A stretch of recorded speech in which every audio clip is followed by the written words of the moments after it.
mois dernier, une découverte impressionnante a été signalée dans le domaine de l'archéologie biblique et a ravivé le débat sur le lien entre les contes bibliques et les preuves historiques. Pendant les fouilles près du mur sud du mont du Temple à Jérusalem, les archéologues de l'autorité israélienne des Antiquités ont trouvé un sceau de pierre rare daté d'environ 2700 ans, appartenant à la période du premier temple, c'est-à-dire ce temple construit par le roi Salomon. Cet artefact est très significatif non seulement pour son antiquité et sa rareté, mais aussi pour les informations qu'elle contient, suggérant un lien possible avec l'un des courageux de David. Vous savez, ces guerriers qui ont combattu aux côtés de David depuis qu'il est passé pour être poursuivi par King Saul. Nous savons qu'il y a beaucoup de critiques qui doutent de l'existence de personnages bibliques et de l'historicité de leur dossier.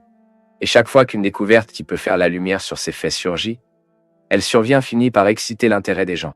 Le groupe David Valantis, par exemple, n'est considéré que par les sceptiques uniquement en tant que groupe de guerriers légendaires, le résultat d'une histoire inventée et populaire, pour illustrer les exploits supposés du peuple israélien dans l'Antiquité. De toute évidence, pour ceux qui croient en la véracité de la Bible et de son autorité et de l'inhérence en tant que parole de Dieu, ce genre de théorie est négligeable. Mais quelle était cette découverte en fait? Peut-il vraiment servir de preuve de l'existence d'un guerrier de temps biblique? C'est exactement ce dont nous parlerons dans cette vidéo. Tout d'abord, commençons à comprendre ce qui a été découvert. L'artefact découvert est un sceau de pierre basaltique enregistré avec la figure d'un caractère ailé que les chercheurs identifient comme un démon protecteur commun dans la culture néo-assyrie. La figure a de longues boucles, porte quelque chose comme un chapeau, un casque ou une couronne et un bras étendu avec la paume ouverte, indiquant que peut-être la figure tenait un objet. Même l'iconographie de ces figures ailées a été largement utilisée dans l'art assyrien entre les 9e et 7e siècles avant J.C. et symbolisait souvent la protection. Cependant, ce qui a réellement intrigué les archéologues, c'est le fait que l'objet a été trouvé dans la ville de Jérusalem, et aussi l'inscription de paléo-hébreu, enregistrée sur le sceau qui dit le Wezer ben Shwiyahu, ce qui signifie le fils de Hoshayahu. Même cette inscription semble avoir été écrite soigneusement, c'est-à-dire sans la même qualité que la créature ailée enregistrée sur le sceau, ce qui peut indiquer qu'il s'agit d'une inscription ultérieure par le fils du propriétaire de l'artefact lorsqu'il a hérité du sceau de votre père. Dans tous les cas, ce détail suggère que le sceau appartenait à une figure éminente du royaume de Juda, peut-être un officier élevé, et c'est exactement cette inscription qui a conduit certains chercheurs à relier le sceau trouvé à l'un des braves guerriers qui ont rejoint le roi David lors de son conflit avec Saul, ou au moins un de ses descendants. Mais avant de parler spécifiquement de ce caractère, il est important de comprendre ce qu'il était et quelle est la fonction d'un tel sceau à l'époque biblique. Eh bien, dans le monde antique, les sceaux ont joué un rôle essentiel dans les pratiques administratives, commerciales et personnelles. C'étaient de petits objets, souvent en pierre, en céramique ou en métal, utilisés pour authentifier les documents, marquer les propriétés et assurer la sécurité des articles précieux. Ces sceaux symbolisaient non seulement l'autorité et le statut, mais ont également protégé l'authenticité des contrats et des correspondances. Ici, il est important de comprendre qu'ils ont été utilisés par des personnes très puissantes et prestigieuses dans la société de l'époque, en particulier les membres de l'élite politique, religieuse ou commerciale. Pour simplifier un peu plus, vous pouvez considérer ces sceaux comme des signatures personnelles d'individus influents. Dans l'Ancien Orient à proximité, l'écriture et toujours c'était le privilège de quelques-uns, et l'utilisation de cils comme forme d'authentification était un moyen efficace de valider les transactions et les décrets, garantissant qu'ils étaient considérés comme des officiers. Ils ont donc été utilisés pour imprimer des marques sur des documents, des argiles et des lettres, garantissant que le document était légitime et protégé.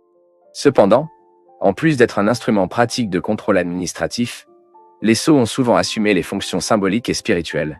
Beaucoup d'entre eux étaient personnalisés avec des noms, des titres et des symboles religieux ou protecteurs, tels que les figures de créatures magiques ou spirituelles, comme la figure ailée trouvée dans ce sceau découvert à Jérusalem. Ainsi, en plus de représenter le pouvoir et l'autorité, ces objets agissent souvent comme des amulettes, portant la croyance qu'ils pourraient garantir une protection divine ou spirituelle à leur porteur. Même le sceau trouvé à Jérusalem a un petit trou, ce qui indique qu'il était peut-être utilisé comme amulette personnelle, piégé dans un cordon. Nous savons que de nombreux textes bibliques mentionnent l'utilisation des timbres, confirmant leur pertinence dans divers aspects de la vie quotidienne et religieuse de l'époque. L'un des exemples les plus notables est dans le livre de Genèse, où nous trouvons le récit de la façon dont le sceau appartenant à Juda, l'un des fils de Jacob, était décisif pour l'identifier dans un différend avec sa belle-fille. La Bible dit que lorsque Tamar, la fille un flot de Juda, l'a trompé pour garantir sa survie, elle a exigé qu'il lui donne son sceau, son cordon comme un engagement, démontrant l'importance du sceau comme symbole de l'identité et autorité. Pour ceux qui ne connaissent pas cette partie de l'histoire biblique, Tamar avait été une veuve de 2 fils de Juda, et par la tradition de l'époque, attendant que le 3e enfant atteigne l'âge adulte pour l'épouser et continuer sa famille. Juda, cependant, a tenté d'empêcher Tamar d'épouser son 3e enfant, ce qui la laisserait dans une situation très vulnérable. Alors elle s'est déguisée Arlo et trompé Juda, tombant enceinte avec lui. Elle a ensuite révélé à tous ceux qui étaient tombés enceintes de l'homme à qui le sceau, le cordon et le personnel étaient en sa possession. Ainsi, le sceau était la garantie de l'identité de Juda, fonctionnant comme une signature personnelle incontestable. Un autre exemple intéressant se trouve dans le livre d'Esther, où le sceau royal a été utilisé par le roi Persééro pour approuver et promulguer des décrets. Dans le chapitre 3 d'Esther, entre les versets 10 et 12, le roi a confié à son anneau d'Aman de signer un ordre de destruction contre les Juifs, montrant comment les Syls ont également joué un rôle central dans les questions de gouvernement et de justice. Plus tard, dans Esther chapitre 8 et verset 8, l'anneau a été livré à Mordecai, lui permettant d'émettre des décrets au nom du roi, mettant à nouveau le pouvoir et la légitimité qu'un joint a conféré à un document. De plus, dans le livre de Jérémie, chapitre 32, entre les versets 10 et 14, le texte biblique enregistre que le prophète Jérémia a acheté un terrain et scellé le contrat d'achat avec des témoins, déposant le document en toute sécurité. Cet épisode décrit probablement l'utilisation de seals dans les transactions terrestres, garantissant l'authenticité d'un accord formel. En plus de leur fonction pratique, seal a également une signification spirituelle et symbolique profonde à l'époque biblique. En ce sens, l'utilisation de sceaux pour marquer et s'authentifier ne s'est pas limitée aux problèmes matériels. Ils ont également été considérés comme des représentations de la protection et de l'alliance divine. Dans le Nouveau Testament, par exemple, nous lisons que les croyants sont scellés avec le Saint-Esprit de promesse. Même dans le livre de l'Apocalypse, nous trouvons ce concept de scellage scellant. Lorsque le texte décrit les croyants scellés dans leur test, indiquant qu'ils sont protégés et appartiennent en opposition aux méchants, qui sont décrits recevant le sceau de la bête. Les sceaux étaient donc bien plus que des outils administratifs simples dans le monde biblique. Ils étaient chargés de sens, représentant le pouvoir, l'identité et la protection, à la fois à un niveau pratique et spirituel. Les sceaux ont connecté les individus à leurs fonctions et responsabilités, tout en portant la marque de leur identité. Et au début de la vidéo, nous avons dit que ce sceau trouvé était daté de l'époque du premier temple de Jérusalem, qui correspond approximativement à la période entre 1000 avant JC et 586 avant JSC, dans le royaume de Juda. Ainsi, Art Assyria, célèbre pour ses représentations de figures de protection, telles que les démons et les créatures ailées, a eu un fort impact sur les cultures voisines. Même la découverte du sceau, avec une figure néo-syriale et des inscriptions hébreux, reflète exactement cette influence et illustre l'échange culturel entre les deux royaumes. Bien que le royaume de Juda a gardé son identité religieuse monothéiste, parfois des éléments étrangers ont influencé leurs pratiques, en particulier parmi les élites. De plus, Jérusalem était un point central des voies commerciales, qui reliaient la Mésopotamie à l'Égypte, ce qui a contribué à l'absorption des influences externes par la population locale. Par conséquent, il y avait en fait beaucoup de syncrétisme religieux et d'idoles, de symboles et de pratiques de croyances étrangères, comme celle du diable ailé représenté dans ce sceau trouvé, ont été adoptés et réinterprétés par la société juive. Le fait qu'un important officier de Juda ordonnait un sceau avec une figure syrienne montre exactement ce type de syncrétisme. Même il est important d'expliquer que le concept de démon dans le contexte assyrien n'était pas exactement la même signification que dans la tradition judéo-chrétienne. Dans le monde assyrien, ces entités n'étaient pas nécessairement considérées comme des représentations du mal, mais généralement comme des êtres protecteurs, similaires au génie de la culture des êtres arabes ou angéliques. Et qu'est-ce que cela signifie?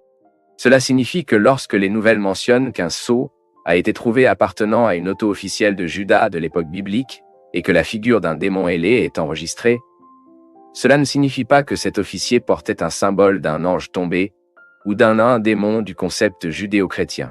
Cela n'implique pas qu'il était dévoué à Satan ou quelque chose comme ça, bien que la Bible enseigne que derrière toute représentation et dévotion aux divinités ou créatures mystiques, Il y a une influence démoniaque pour répandre l'erreur parmi les gens. Par conséquent, il est plus correct de comprendre que cet officier de Juda a porté un sceau avec la figure d'une créature mystique reconnue comme un type de protecteur, qui est la plus proche du concept prédominant des démons dans la culture néo-syrienne. De toute évidence, cela ne nie pas le syncrétisme religieux de cet officier de Juda, ni ne l'exemple de sa pratique idolâtre. En d'autres termes, c'était juste un des beaucoup qui ont malheureusement placé leur confiance en dehors du Dieu d'Israël. À ce stade, il y a un contraste remarquable. Comme nous l'avons dit, le sceau trouvé apporte l'identification de l'appartenance à Yehuezer, fils de Hoshayahu. Fait intéressant, les deux noms sont théoriques, c'est-à-dire qu'ils portent le nom divin Yahweh ou leur forme abrégée.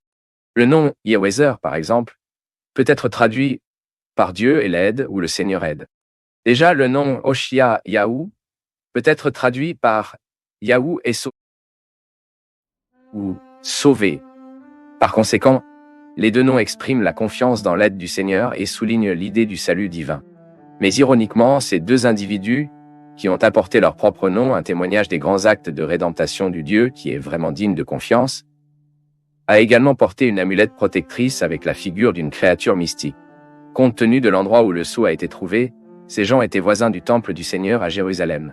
Chaque fois que leur nom a été prononcé, c'était un rappel que Dieu est l'aide, que Dieu est, que le Seigneur est celui qui sauve. Mais malheureusement, ils préfèrent authentifier leur entreprise avec des figures mythologiques. Il s'agit de la preuve du danger de l'idolâtrie et de ses conséquences dévastatrices. L'idolâtrie dévia l'homme de la vérité de Dieu qui est juste devant lui et le jette dans une recherche sans fin d'erreur. Ici, on peut même affirmer que l'influence de la Syrie était très grande à ce moment-là. Mais ce n'était pas une excuse pour un fils du peuple de l'Alliance à échouer dans sa dévotion exclusive à Dieu. L'histoire du prophète Daniel et de ses 3 amis à Babylone est un exemple qu'il est possible de rester fidèle à Dieu, même dans un pays étrange parmi un peuple idolâtre. Et maintenant, pour conclure, nous arrivons à la question inévitable. Le sceau a-t-il trouvé appartenu? En fait, certains érudits tentent d'établir une connexion possible de cet artefact avec l'un des hommes courageux de David. Ceux, les guerriers, étaient connus pour leurs compétences exceptionnelles et aussi pour leur loyauté envers le futur roi Israël pendant leur exil et confrontés à Saul. En outre, ils ont joué un rôle clé dans l'unification des tribus d'Israël et dans la consolidation du royaume sous la direction de David. Mais comment essayez-vous de faire ce lien entre le sceau trouvé et le guerrier de David? Comme nous l'avons dit ici, l'inscription du sceau porte le nom Yehuezer. C'est une variante d'un nom qui apparaît sur la liste des guerriers du premier livre des Chroniques, chapitre 12, verset 7, et qui est traduit dans nos Bibles en portugais comme un Joézer. Le raisonnement est donc essentiellement le suivant. Un sceau qui appartenait à quelqu'un puissant ou participant à l'élite israélite a été trouvé dans la première période du Temple à Jérusalem. Ainsi, les chercheurs ont demandé un enregistrement du nom enregistré dans le sceau et trouvé dans la Bible la référence que l'un des hommes de confiance du roi David, qui vivait pendant cette période, il avait le même nom. Par conséquent, l'hypothèse est née que le propriétaire du sceau et le courageux de David étaient la même personne. Mais tout cela n'est qu'une hypothèse. Une hypothèse qui... Le sceau aurait pu appartenir à ce guerrier de David ou, très probablement, à l'un de ses descendants, car la datation du sceau est stipulée dans environ 2700 dates après le temps de David, mais toujours pendant la période de la période pour la première fois, c'est-à-dire dans la période pré-exil. Le sceau serait-il passé de génération en génération dans la famille depuis le guerrier de David? Peut-être. Ou il se peut qu'il apparaisse à une autre personne prestigieuse qui vivait à Jérusalem à l'époque. Pour l'instant, il est impossible de savoir. Si le sceau appartenait à un descendant de Joézer, cela indiquerait que la famille a maintenu sa position proéminente dans la société israélite sur plusieurs générations.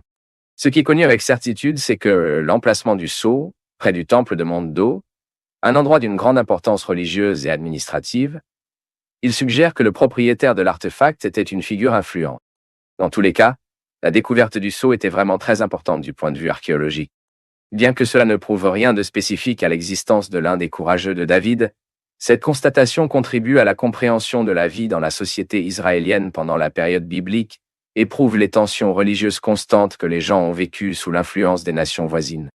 Dans l'Ancien Testament, il existe plusieurs dénonciations du syncrétisme religieux entre le peuple d'Israël, Et ce sceau est une preuve archéologique de cette pratique, qui a même finalement précipité le peuple à la période captive, lorsque le jugement divin a été versé en raison de la nation spirituelle adductrice. Et vous, croyez-vous que ce sceau a peut-être appartenu à l'un des guerriers de David ou à une de sa famille? Laissez votre avis dans les commentaires. Et si vous voulez grandir encore plus dans la connaissance de parole de Dieu, je vous invite à étudier la théologie avec nous totalement en ligne, de n'importe où, à travers des leçons vidéo, des documents et certifiés. Les informations concernent la description de la vidéo et également dans les premiers commentaires mis en évidence.